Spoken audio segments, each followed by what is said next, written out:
കഴിഞ്ഞ 5 മാസമായി 250ഓളം ഇന്ത്യൻ തൊഴിലാളികൾ ജിദ്ദയിൽ ദുരിതത്തിൽ കഴിയുകയാണ്. ജോലിയും ശമ്പളവുമില്ലാതെ പട്ടിണിയിലാണ് കഴിയുന്നത്.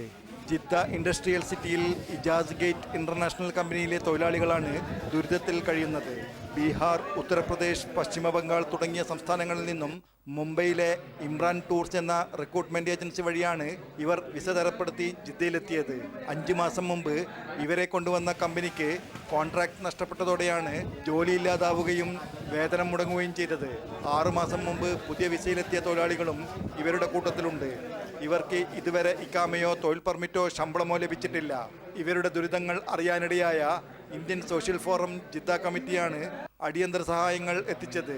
10 ദിവസത്തേക്ക് ആവശ്യമായ അരി, പഞ്ചസാര, എണ്ണ, ചായ, പരിപ്പ്, ഉള്ളി, ഉരുളക്കിഴങ്ങ് തുടങ്ങിയ അത്യാവശ്യ സാധനങ്ങൾ അടങ്ങിയ കിറ്റുകൾ തയ്യാറാക്കി തൊഴിലാളികൾ ഓരോരുത്തർക്കും വിതരണം നടത്തുകയുണ്ടായി. നേരത്തെ റിയാദ് എംബസിയിലും ജിദ്ദ കോൺസുലേറ്റിലും ഇവർ പരാതി നൽകിയിരുന്നു. എന്നാൽ നാളിതുവരെ ഒരു നടപടിയും ഉണ്ടായിട്ടില്ല. ശമ്പളത്തോടു കൂടിയ ജോലിയോ എക്സിറ്റ് വിസയിൽ നാട്ടിൽ പോകാനുള്ള വഴിയോ ഒരുക്കണമെന്നാണ് ഇവർ ആവശ്യപ്പെടുന്നത്. Jafar Ali Palakkode, reporter, Jeddah.